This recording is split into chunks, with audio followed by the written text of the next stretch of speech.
Insurance agents from around the world, welcome to the Insurance Guys podcast. My name is Scott Howell, your fearless host and leader, insurance agency owner and insurance evangelist for iProtect Insurance and Financial Services, based out of Huntsville, Alabama. And before we get started on today's episode, please help me welcome. He is a 6'3" sophomore from Saraland, Alabama, Parade First Team All-American, Rivals 5-star recruit. He is a fantastic insurance agent and the agency owner of Portal Insurance. Ladies and gentlemen, please put your hands together and welcome the incomparable Mr. Bradley Flowers. How are you, Bradley? To steal a line from you, I have never been better. I've never been better in my whole life. Guys, I'm in Mobile, Alabama today, and we are just starting 2 days of podcasting. I'm excited to be here. I have a dog standing here looking at me outside the door. Johnny Gwynn is in there making magic happen, and we are fired up about being with every one of you today. Before we get started and introduce our guest today, Bradley and I have a very special announcement to make. This is the last episode. I'm kidding. This is the last episode. No, this is our 100th episode of the Insurance Guys podcast. I feel like streamers and some confetti need to be coming out of the ceiling right now. Maybe. And for our... I actually had an idea. I was going to get some silly string this morning and spray you with it. But I said, well, you know, it's more of a visual thing. Right. People would be like, what in the hell's going on in there? Guys, our 100th episode, we are humbled and blessed to have gotten to this point. We hope that we've provided value to each and every one of you that are listening. And we hope that you'll continue to listen to our podcast. Our mission, for those of you that are just joining us, and this is the first time you've ever heard this podcast, our mission is very simple. We want to help insurance agents in any way we can. And I think, you know, we try to do that every day that we get on here. It's something that I think about every time we're about to start a podcast. And I don't know if there's anybody in the insurance industry that I would rather have on this podcast than our guest that we have on today. So without further ado, ladies and gentlemen, please help me welcome. She is originally from Tampa, Florida, and lives in Minneapolis, Minnesota. She studied at Johnson & Wales University, and she has a passion. She is a passionate advocate for the independent agent. From working inside the family agency to working her way through the association world, she's seen the IA channel from the front lines and the skyline. After helping create Agency Nation, an agent-focused media publication, and elevate the leading insurance agent conference on digital marketing, she's now back in the startup world. Her work as Chief Marketing Officer for Atomic is focused on helping agents leverage their data to create memorable customer experiences. Ladies and gentlemen, it is my profound honor to introduce to you one of the leading ladies in the insurance industry, Miss Sydney Roe. How are you, Sydney? Wow, I knew it was coming, but I was not prepared. That may be the best intro you've ever done. Oh, I don't know about that. Sydney, you know, in life we have lots of ranges of emotions, things that carry us one way or the other. And I just want to say today, I feel almost, I'm trying to think of the word, but I'm very, very humbled to have you on this show today. I've spent a lot of time learning lots of things about you that I did not mention in your intro. You know, scared of scary movies, scared of roller coasters, wears the Lululemon ABC pants every day, loves nitro coffee, can come over to my house and help me with home improvement projects anytime I want. You know, loves, Bradley, you need to know this about her, loves video messages. Loves video messages. I know that. If you want to warm her heart, if you want to warm her heart, you send her a video message. We send them back and forth to each other a lot. Not of afraid, and let me tell you something. Today's podcast, this is a beautiful segue. Not afraid of any challenge. She'll step out there and get after it, and I know that about her. Sydney, I just want to tell you I love you. I've spent a lot of time researching you and talking to people that know you and love you, and I am just humbled and blessed to have you on this show today. Oh, dude, that I have like butterflies right now. This hasn't happened since like, my 10th date with my partner. This is special.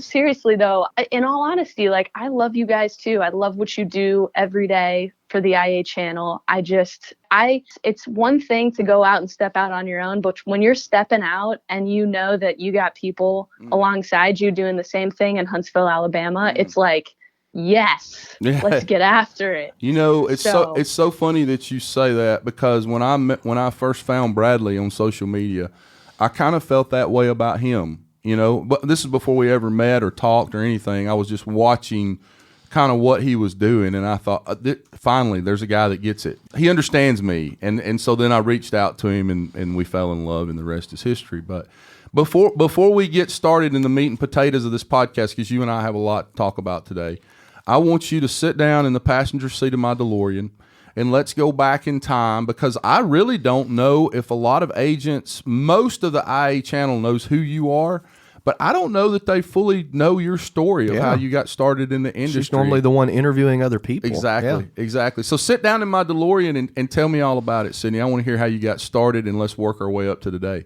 All right, you got it. Started in insurance. I am just like so many others, came from a family agency and was licking envelopes and doing computer work at the ripe age of like 10, getting paid $1.50 for, every hour I worked.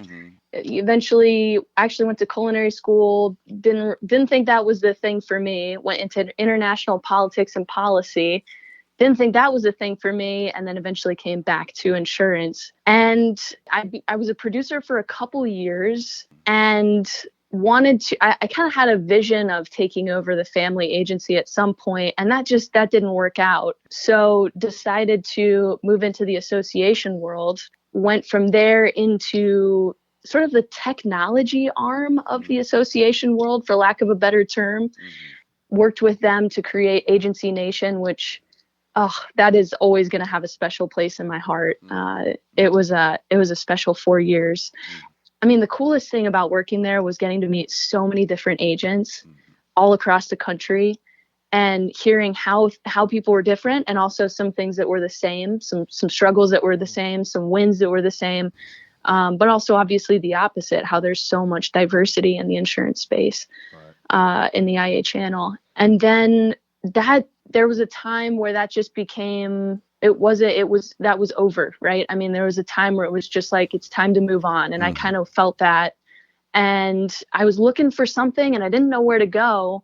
And this crazy guy named Seth Zaremba walked into my life, actually dropped into my life like a bomb. And we started talking, and he said, I want to innovate and create some technology for independent agents, but like, I want to blow some stuff up. And I was like, that sounds right up my alley. Let's do it. That's right. So that's about it. Is that a good preview? That is a pretty good snapshot. Now let's talk about your role right now with Be Atomic, and you get with Seth, and you guys start talking about. Is it atomic? I've always wondered that. I think it's atomic. Be atomic. Yeah. Okay. Like atomic bomb, that kind of thing. I'm a redneck. That's okay. So, you and Seth get together. I'm sure y'all met like originally, like through all these associations and Elevate and all these other things. So you know who each other are, and y'all probably spent time maybe broken bread together.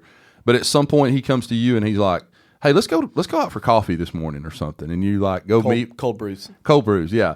And so you go out and you meet for coffee, and he probably pitches you on the idea of, hey, what would you think about this? So tell me what your current role, like in terms of your job description, is on a day-to-day basis with Be Atomic. What are you doing there? Well, a little bit of everything. A little bit of everything. The two main things that I'm doing right now are communicating what Be Atomic and Neon are to the insurance world. I think Seth has done an incredible job of creating suspense and mystery around this really exciting technology that he's built in his agency, but people don't have a firm grasp around what that is. So trying to educate the industry on not just what he's built, but why it's important and sort of where this next phase of the industry is going with technology. So that's one part of it. And then the other part is we don't actually have a product yet. Mm-hmm. We're not selling anything. We're not selling anything until next year, right? Probably early to mid Q4 next year. And so we've got these 13 pilot agencies that are going to take the tech into their businesses and run it and tell us everything that's wrong with it, so we can make sure that we put out a good product for V1. Is that Have they started that yet? Is that going to be beta? Is that beta testing basically? Is that what that is? Yeah, it is. Yeah, it's starting January. So we're building out. Couple things have happened. The sale of Tech Canary was a little bit of a roadblock for us that pushed out the timeline. And then we had to find a developer, so that pushed out the timeline. So we're building out basically what's inside Seth's agency right now is like a template. And then once we template it, we can put it in all the other agencies and modify it and make it awesome. So go back to part one of what you just talked about. For the 250,000 insurance agents around the world, after this 100th episode, I don't want there to be one person in the insurance industry that doesn't know what Project Neon is and what you guys are doing. So if you would, and I know that sometimes, you hear me talk about, we're getting a little too far in the weeds. Give us a 30,000 foot view of what Project Neon is and what you guys are working so diligently on to get ready for January. So let me tell you Seth's story, and I think that will help fill in what the technology is, because the two are almost inseparable right now. So he got into the insurance industry coming out of the engineering world. He was a steel fitter, and went to the doctors, and basically the doctor said, dude, if you keep doing this, you are going to physically be in terrible shape in a couple years. So either pick another job or accept your fate. And he said, okay, well, let's try out insurance. The most least risky business there is. No pun intended. At least no pun intended. At least physically. Yeah, no pun intended. Yeah, so he went to work for an insurance agency, and like so many, decided, I think I want to go out on my own. Started from scratch and realized that as a scratch agent coming into the industry 11 years ago, one of the methods, the channels through which he could scale, was technology. And that would allow him to be more efficient. It was this promise of, great customer experience. And so that was going to be his golden ticket, was, well, I'm going to get this great technology and I'm going to blow everyone else out of the water. And what he learned through years of trying to work with insurance specific tech was that nothing did what he needed it to do. And so at that point he said, well, I can just continue working and find another way to scale, or I can build out my own platform, something that I know will work. And, Seth I have a lot of respect for him because he very much plays the long-term game. He didn't look at this as, I just need a quick fix. I'm going to go and build. I'm going to go get a developer and he'll write some code and I'll be good to go. Right. He looked at the industry and said, where is the industry headed in terms of technology? What technology are the carriers going to start adopting? How are vendors going to start evolving? And what do I need to do as an agent to see that landscape and give myself the most competitive edge as I'm building out this technology? And so he chose to use Salesforce. And one of the reasons is because, as you guys have probably found out through talking to carriers, they're starting to move onto the Salesforce platform, which is great for connectivity. So, and if I may interject before we get too far along, I respect the fact that, that guy could have checked the box so easy, and built such a basic system that looked really cool, and 1 million people would have bought it. But the fact that he's still trying to do it just says a lot of what a good guy is and how committed he is to that mission. Don't you agree? Yeah. Oh gosh. Yeah. I have not really met anyone quite like him. It's kind of crazy. He's a really special guy. So yeah, and I mean, for the people listening, it's easy to say that, but I think as you listen more, I think you'll and get to know him too. I mean, go watch his Twitter, go talk to the guy. I mean, he's got a heart of gold. So, but anyway, so back to the story, right? He's building out this technology, and as he's doing this, recognizing that it's not just about the technology, it's about what the technology holds. Mm-hmm. I think we've all realized that there is a new market that's already been built around us, the data economy, and it's this new. We hadn't really ever thought about data as a material, right? Like gold is an asset, oil is an asset. Well, now data is an asset just because of the volume that exists in the world and our ability to leverage that and wield that and gain insight from that. So, he saw this and created a model that really allows an agent to, it's allowing agents to sort of shift power dynamics a bit, right? I mean, if there's a material, if there's an asset that everybody wants, everybody needs it, carriers need it, tech vendors need it, insurtech companies coming into the space need it, Amazon's looking at it, Google's looking at it, and guess who has it? The independent agent, right? That's valuable. And he recognized that and said, how do I start taking ownership over this thing that has value? Oh, and it has obviously a primary value of giving me a 360-degree view of the customer inside my own agency. So not only does it help me provide a better customer experience, helps me scale, but it also has a duplicate revenue stream. So that's really the heart and soul of Neon is yes, it's cool technology. Yes, it's all about data, but I think truly it's showing agents their value in this marketplace. I mean, it's crazy. I'm going to get worked up about it. Well, let me say this for the agents out there listening to this right now. I'm not very smart. Sometimes I have to have things kind of simplified for me. So I think this is the part of the conversation where you and I need to water it down just a little bit. And let's go backwards to go forwards before I continue on with what Neon is. And I want to make sure I understand what you're saying and that I communicate that to the rest of the agency force out there. So guys, what we have in our possession is we have a lot of data, customer data, that is very valuable. That information is very valuable. Now, Sydney posted a video, and I can't remember, it may have been a month or 2 or 3 ago, about data muling and what carriers and other companies, and of course, data muling's not something that's new. Companies have been buying and selling customer data for, years and years and years and years. I think for insurance agents, and correct me if I'm wrong, Sydney, a lot of times I am, data muling has not been something that's been at the forefront of what agents really thought that much about. Like how can an insurance carrier, if they extract the data that I've put in the system, that I've spent my time, my energy, my money, my resources, my effort, my people.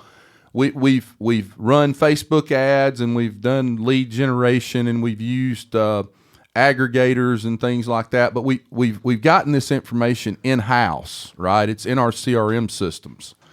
And I believe, if I'm not mistaken, when you talk about data being an asset, for these large insurance carriers, that data that Scott Howell has, those 3,000 customers and 10,000 prospects, that is very valuable. Am I correct about that? Oh, yes. Email addresses, cell phones, names, addresses, driver's license numbers, whatever that information is you have, is very valuable to a carrier. And I think what I've heard you talk about and kind of what I've seen personally in my own agency is that carriers are able to extract that data and take it and use it to do basically whatever they want to do with it, whether it's package it up and resell it or use it because they sell pet insurance and they take all of your clients' email addresses, blast out an email, about pet insurance to all of your clients that you don't make a commission on. So to me, that's data muling, right? Am I correct about that? Yeah, I think the concept of data muling isn't focused on what the party who's extracting the data is doing with it, but the fact that they're extracting the data without real permission. And I guess I shouldn't say they're extracting it without permission, because I'm sure you all sign contracts that say this, right? Absolutely. But without fair respect for right. I mean, and look, this is going to sound naive, and I'm okay with that. I realized when I said this on the video, a couple people were like, really though, you really think that's the way the world works? Yeah, I do. I think this is the way the world should work. Look, the IA channel is an incredibly special place. I talked to somebody who's starting a scratch agency. He came from the media world into the insurance world, and he was like, I don't understand how I can call another insurance agent and they're so willing to help me. They sat on the phone with me for 3 hours and talked to me all about how to get appointed, how to get partnerships, how to, leverage some of those partnerships, what to say in meetings, the best place to start generating leads, all this stuff, right? They're sharing this information. And that's because I think at core, while we're all competitive by nature, we also all recognize that if we don't have each other and collaborate together, somebody else who's bigger is going to come and squash us, absolutely. Right? What did I say on stage? We just got back from the Insurers of Tennessee, and one thing I talked about was collaboration. And and I've talked about this on the podcast before, and I'm saying this to Sydney, not the audience, because they've heard it. But when I first started this, another insurance agent asked me, he said, Bradley, why are you doing this podcast that you're literally giving your best, and back then it was just us, you're literally giving your best advice away for free to your competition. And I said, you and I are not competition. Right. Our competition is the big company that's trying to squash us and put us out of business. You and I need to stick together. The agents need to stick together because a rising tide will lift all ships. Absolutely. So if you see that, if you believe that, then you look out in the ecosystem and how are our partners, carriers, technology vendors, treating agents through this data extraction process? Right. Is it a conversation where they're coming in and saying, hey, look, this data is super valuable, right? We need to negotiate and figure out a mutually beneficial way to share this data and aggregate this data, because if I have it, it helps you. And if you have it, it helps me. But right. And part of it is the agent's responsibility to be educated and understand these things. But the way the ecosystem works now is that a lot of partners in the industry are taking advantage of agents' lack of knowledge. Right.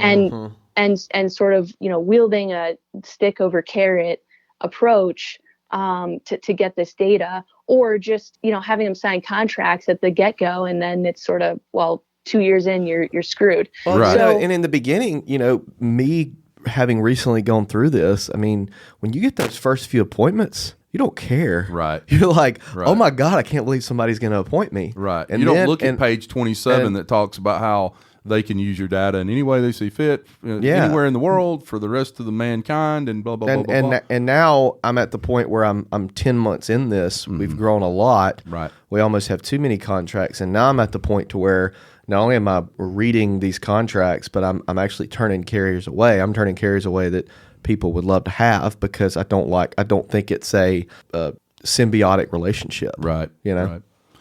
So in the future, now let's tie this back into Neon. So we have all this data in our agencies, thousands and thousands of customers' data. How does that tie into Project Neon relative to us, I guess, should I say firewalling the carrier's ability to see our data? Is that kind of where we're going with Neon? Yeah. So let's step back for a second, define what data is, because I think that'll help answer that question. Sure. And I had an agent ask me the other day, he's like, so what do you want? The social security numbers of my clients? And no, we don't want that. That's not what we want. So what is data? Right now in your agency management system, you're thinking about data in terms of accounts, right? A customer calls in and they have an account in your system. And you pull up that account and you can see some contact information. You can see, and after that, really mostly risk profile information. So what coverage do they have? How many, what are their limits, and what are they paying? If you think about how we interact in the world in our personal lives, so think about the data that you're creating as Scott Howells or as Bradley Flowers, right? You guys are creating and engaging with businesses every single second of every single day. And when you do that, you're leaving a digital footprint. Right. And when you leave that digital footprint, businesses are then collecting pieces of that footprint together and aggregating it and learning from it. So let's say you had a system that instead of looking at data as an account, it looks at it as interactions. So you pull up your client calls, account manager pulls up the screen, and they're not just seeing contact information or risk profile information. They're also seeing behavioral information. So when was the last time that this person called your agency? Right. And did they call because of a problem? And did that problem get solved? Are they calling because the problem didn't get solved and it's somewhere in the middle? And well, if it's not solved, whose responsibility is it? Was it the customers because they didn't send you something? Is it the carriers because they're taking forever to do something? Is it the agent because somebody dropped the ball in the agency? Okay, now where do you pick that up as the person who's just on the phone and has to solve this person's problem? And then so that's at a very myopic level, I guess. Take it at the aggregate as an agency owner. You don't have to just walk through the hallway and assume that because your team is typing aggressively on the keyboard that they're doing work, right? You can pull up a dashboard anywhere, anytime when you're in Tennessee speaking to, 100 carriers and brokers about the future of the industry. You can see who's doing what problems they're having. Is the service team hot because a lot of calls are coming in, a lot of emails are coming in? Is one person overburdened? Do you have to sort of split the difference between somebody? What's going on with carriers? Is too much stuff in their boat? Where are you at with business that needs to be closed? All of those things. You can today with data recreate your business online. It's literally like you're living in two worlds at once. You're living your offline life when you're in the office and you're physically present, and you've got this digital life where everything is a reflection of what's going on offline. So when we start to see data in that way, right, and we start to collect it and capture it and use it, that type of data, when you've got that 360-degree view of the customer and what they're going through and what's going on in your agency, you have the ability to inform every part of this industry. Not just your agency, but carriers want that information, right? Because, well, what products should they be creating, and what issues are customers running into with different products, and where are they seeing heat in different marketplaces? Technology vendors want that information because, well, what's the next piece of technology or platform that needs to be created? And agents are the ones that have the interactions with customers. No one else has that information. No one. So I guess, and I'm circling back to your, original question, when we start to see data in that way, it's everything, right? I mean, it informs every part of the industry. So if I just heard you correctly, and I'm going to condense what you just said, okay?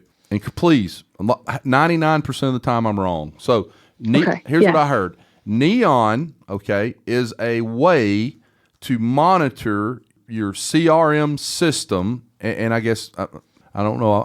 I'm thinking Neon will be your CRM system that will in real time be able to create a digital platform, digital footprint for your agency and your clients and your prospects and your carriers, for you to be able to at almost a snapshot look in there and see all the things that you just mentioned. How many follow-ups were conducted by one account manager today, or how many times this client's been called on this year, or certain products that maybe haven't been offered to a certain customer. It's almost like it's creating in real time a digital footprint for you as the agency principal. Am I correct about that? Yes. Okay. 100%. Okay. And the way that information is useful is right now with any other CRM system out there. You can probably pull reports to get some of that information, but it's not in a like dashboard AI type form where you can just pull something up on your phone and you can see a lot of this different information that's currently not available with any other management system out there. Yeah, I mean, so you mentioned AI, right? That's hopefully robots won't take over the world, but that is sort of that's the big thing. Like everybody was talking about insurtech connect, AI this, AI that, machine learning this. Now, are we like close to robots taking over the world and AI informing a bunch of our business? No, I mean, other than like the five Goliaths, Apple, Facebook, Amazon, Google, et cetera. It's like there aren't a lot of businesses that have that technology, but we have to start preparing for that. And so the first step is being incredibly intentional about collecting the data, having a plan so that you have full ownership over the data. And let's take two examples here. So for AI to work, you have to have a certain volume of data, just period. You have to have a certain volume of data. You can get that one of two ways. You can go and start collecting data today, and over the next 10 years, hopefully you'll have enough data to inform some AI, algorithm and machine learning. Or if you band together with a number of other agencies who may not be as similar as you, but are in the same market and are collecting somewhat the same data, that may expedite your increase in data volume. So now, instead of it taking 10 years, maybe it takes a year or 2 years for you to collect enough information that you can start to use AI. So now what does using AI mean? But the example I always give is, so my partner and I, we have this thing about going to the dog park every night, and our dog will literally go bananas if we don't go to the dog park. So it's like a thing. Now, the problem is my partner likes to go after the dishes are done. I don't have a preference. Do them before, do them after. It doesn't matter to me. But she has to have them done before we go. It's a thing. I understand. So, yeah. So, initially when we started doing this, we got the dog and I started learning what she wanted. I didn't have enough information to know that she wanted to make sure that we were going to do the dishes before the dog park. I just didn't have enough data points in my head to know before I asked, hey babe, do you want to go to the dog park? That I had to have the dishes done. But over a series of interactions where she kept saying, yeah, as soon as we get the dishes done. Yeah, as soon as we get the dishes done. Yeah, as soon as we get the dishes done. Now I have enough data points in my head to recognize that this is a trend, right? This is something this isn't a one-time thing that she just wanted because she was in a, tough mood. Nope, this is who Jess is. Jess is the type of person who has to have the dishes done before we go to the dog park. And think about, your own partner. When you first met them, you could not predict their behavior. You could not determine what they were going to do in the future because you didn't have volume of data about who they were as a person and how they like to interact with the world to be able to say where they were going to go. But now that you've been with them for 2, 3, 4, 5, 20 years, you know who they are. So that's the way we can think about AI is, okay, in a world where, we don't have the ability to even meet our customers as often as we'd like to even gain some of those insights. Data can help us start to predict what our customers want, when they want it, how they want it, where they're going to be, how we can best serve them, what we have to say to keep them. And all of that is done by sharing and aggregating that data, right? Because again, if you've got to have volume, what's the quickest way to volume? Is it doing it alone or is it doing it together? Right. And that's a powerful thing. So I guess let me bring it to an insurance example, then I'm going to get off my soapbox here. Let's say you have Jen Smith calls in and she's, you haven't talked to her in 4 months and her likelihood to leave is high. Well, you know all those things. First of all, you know how many times you've talked to her. You know what you've talked to her about. You know how those interactions have gone. You know that this is going to be a tough phone call. Now, because you've seen a version of Jen Smith, or the system has seen a version of Jen Smith 20 times before, and it's starting to predict who is Jen Smith and what is she like and how does she need to be talked to and what does she need, right? Now you can get on the phone with her and say, Jen, here's the 3 things that we've got to say to Jen to turn that conversation from Jen's about to leave to at least Jen is maybe not a raving fan, but she's starting to move towards that, more positive outlook with the agency. So those are all things that, they're happening in the world with technology right now. We just as agents don't have the ability to, because we're small businesses and our tech in the industry hasn't advanced, we don't have that capability right now, but that's where we're headed with. Well, let me deep dive for you for just a second. One thing, as you're talking about this, one thing I'm thinking about is, really Facebook and Google are already doing this, right? They have the ability, when Bradley Flowers gets on Facebook, we get on Facebook so much as a nation, a group of people, and we get on Google so much that they have the ability to forecast what you want to see on Facebook, right? They do the same thing with Google. They can almost anticipate what you're going to go look at. That there is a method of thinking out there that is one of the new overarching problems with social media, is that when you get on Facebook and you're doesn't matter what you are, but whatever you like to see, whatever information that you want to see, the algorithm starts giving you more of that. And then you fall into this trap of you're only seeing one side of an issue, or you're only seeing what you want to see, and you never get the other side of anything. And I think more than often that's talking about politics and things like that. Then you end up in this little bubble because you're like Bradley Flowers and you don't even have a television at your house anymore, because most people don't watch TV anymore. If they do, it's just a ball game. Scott's talking about the Liberty Mutual emu commercial at the conference, and I'm like, I have no idea what he's talking about. I have no idea what you're talking about. I don't have television.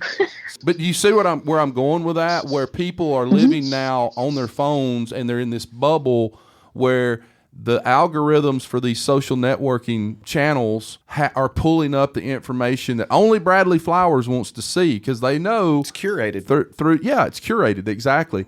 And so there is some issues with that, because now you're just living in your little myopic bubble, seeing only the things on the social media platforms that you want to see, fit your values, your goals, the political beliefs you have, the religious beliefs you have, and you're never getting out there and seeing anything else. And I'm sorry I deep dove on you on that, but that is an overarching issue that has recently kind of come to light.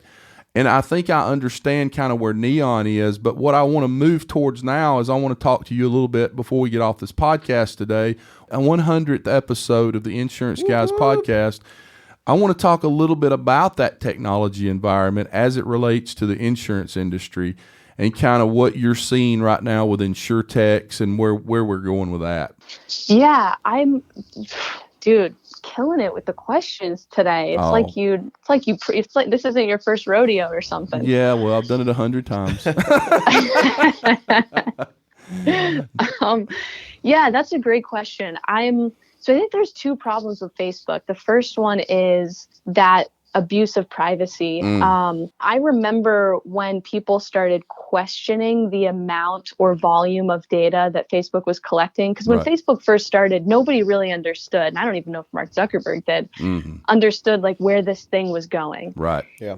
And the years passed and we started realizing, okay, we're hearing about algorithms, we're hearing about this holistic, digital second life that they've created about us and that they have access to and that they're using in different ways. I remember when that was happening and people were kind of questioning it, but the environment wasn't we didn't quite distrust them at that point, right? There wasn't a sense of distrust. There was just a sense of, apprehensiveness, right? Right. Like, ooh, what's going to happen? We're not really sure. And when, the first thing that happened was everybody finding out how much information the government had on us and what they were looking at. And then it was Cambridge Analytica. And I think what's happened is that through the abuse and the lack of regulation around a lot of that data and its usage, people have started to distrust those companies. Now, let's just compare Facebook for a second to Apple or Amazon. I remember when the government came to Apple and they said, hey, you've got to give us this data because we need it in a criminal investigation. And Apple was like, no way. Yeah, nope. No way. We're not going to give it to you. It's locked, sealed, signed, and never going to be delivered. I believe, if I'm not mistaken, that was the Boston Marathon bombings. That was San Bernardino. Oh, that's right. It was San Bernardino, and they needed to get into, it was like the guy's phone, the phone, the wife's phone, right? Yes. Yeah, the wife's phone, and Apple was like, nope, sorry, not going to happen. Well, and the thing is once that they were scared that once that Pandora's box was open, then that would cause other people to want to get in. Yes. Right. And not to mention, I mean, on the other side of that, Jeff Bezos has a contract with the CIA. Right. Oh, I didn't know that. Yeah. Anyway, go. I'm sorry, Sydney. Go ahead.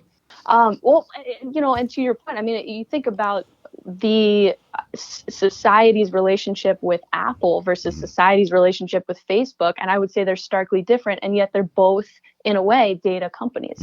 So how is that? I don't think it's the act of collecting and using data, but I think that there's a very high responsibility for companies who choose to play in that marketplace. Absolutely. I've heard about Amazon wanting to get into the healthcare space because they're just incredible at sitting on top of these data systems, and they've got this infrastructure to be able to deliver incredible customer experiences.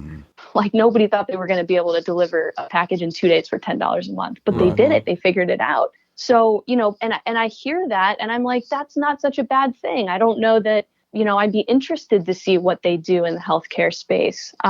Amazon would.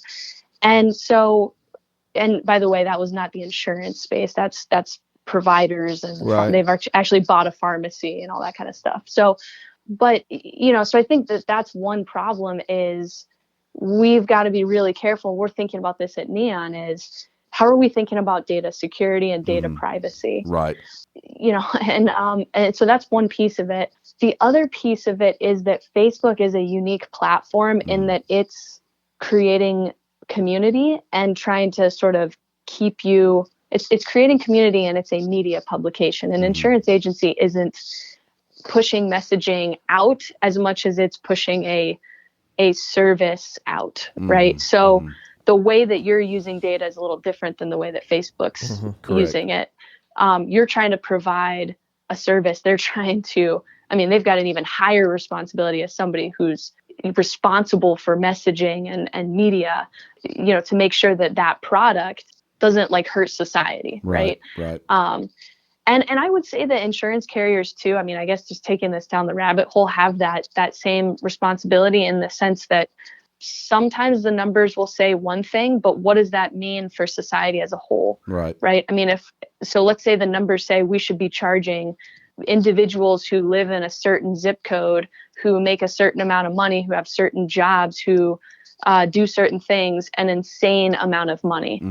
Okay, well, that may be actuarially correct, but what does that mean for how does that impact society as a whole, right? Those are the questions we have to be asking ourselves. And I think to a fault if we don't ask them. So does that help sort of lay the landscape in terms of? Oh, it does. It does. And I think getting back to your first point about why people are starting to become a little more leery about social media platforms and online websites having their data.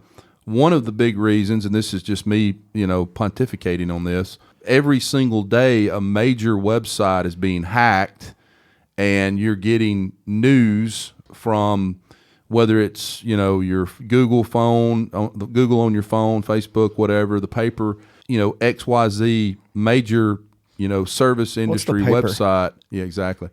What I just read the Wall Street Journal. That's why I said that. I read it this morning.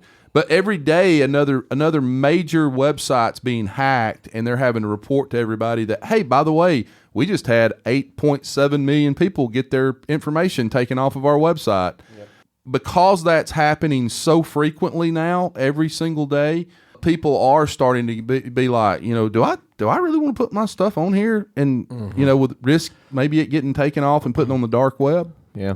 Sydney, I hate to end this conversation, but we're strapped for time. I do have one more question. What is the time frame for Neon being released to the general public? So right now we're working on getting the tech inside our pilot agencies. We've got 13 agencies who are incredible people. I know some of those guys. They're awesome people. Yeah, they are. Let's just say part of the reason I was so excited to take this gig was because of those pilot agencies. You want to be in a room with people like them. So we're going to put the tech in their agencies. They're going to run it, and that will, we're going to fix the bugs. We're going to work it out, work all the kinks out, and hoping to have a product to take to market by Q4 of next year. Awesome. Okay. And let me ask you this, for the 250,000 insurance agents out there that are listening to this, and this will be our last question of our 100th episode today. So when they buy Project Neon, if they come out and they purchase the Project Neon system, that will be a CRM system, right? Or agency management system for them. Is that correct? It will be a management system that they can utilize to do the same thing they do with all the other management systems that are out there. Times 10. Times 10, yeah. Yeah, so it actually sits on top of a management system right now. Okay. And obviously for it to work to its fullest capacity, it needs to be able to connect to an agency management system. So, take that for what it is. You have to think twice about, okay, does my AMS open up? And so right now, the way that we're rolling it out, it is a full stack, which means we would, if you bought Neon, you would essentially bring Neon would be the piece of technology, the tech stack that you would have in your agency. It would do everything that, the systems that the disparate systems that you've got connected to your AMS and your AMS do for you now. Got you.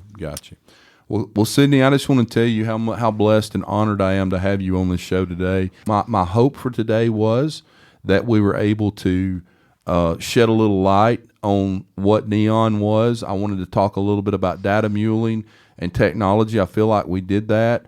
But any time that you want to come on this show, you are more than welcome to. And I look forward to the next time you and I get to see each other at some event somewhere and maybe get to spend a little more time together. I'd love to get in the boat with you a little bit more. Absolutely. Yeah, no, right back at you, dude. First of all, I was bummed we didn't get to hang out more at Elevate. Well, so we're due. We're due. You had your firefighter outfit on, fighting a 5-alarm fire. No, I mean that. Like, you're trying to put this event on, and there's thousands of agencies and customers and everybody there, and my expectation level of being even able to say hi to you in passing was pretty low. So I understood that. I get that.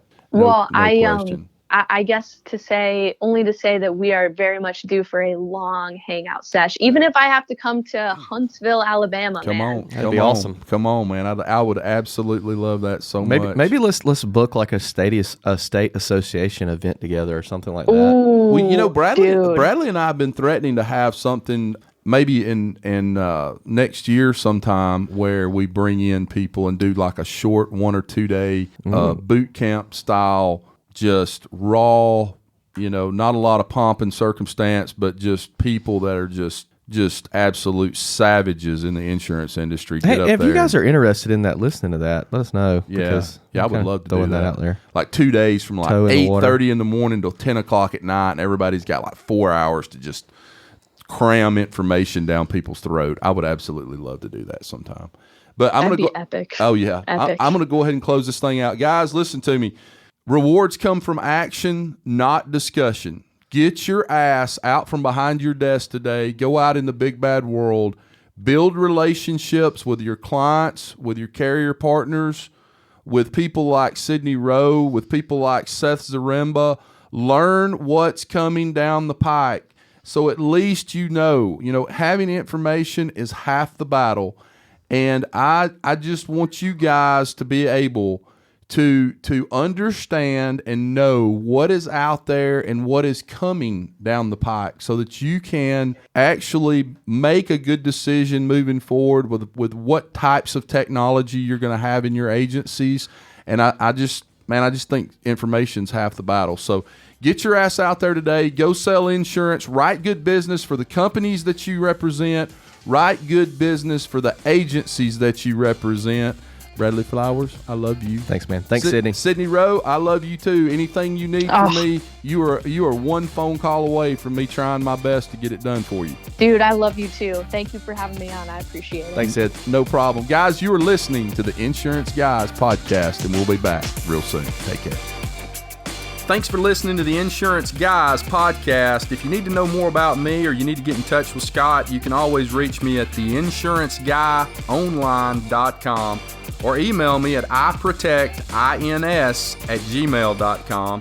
And if you need to get in touch with Mr. Bradley Flowers, go to bradleyflowersinsurance.com or email him at bradley@saralandinsurance.com. Guys, we love you. Thank you so much for listening. We look forward to being with you again real soon on the next episode of The Insurance Guys. Take care.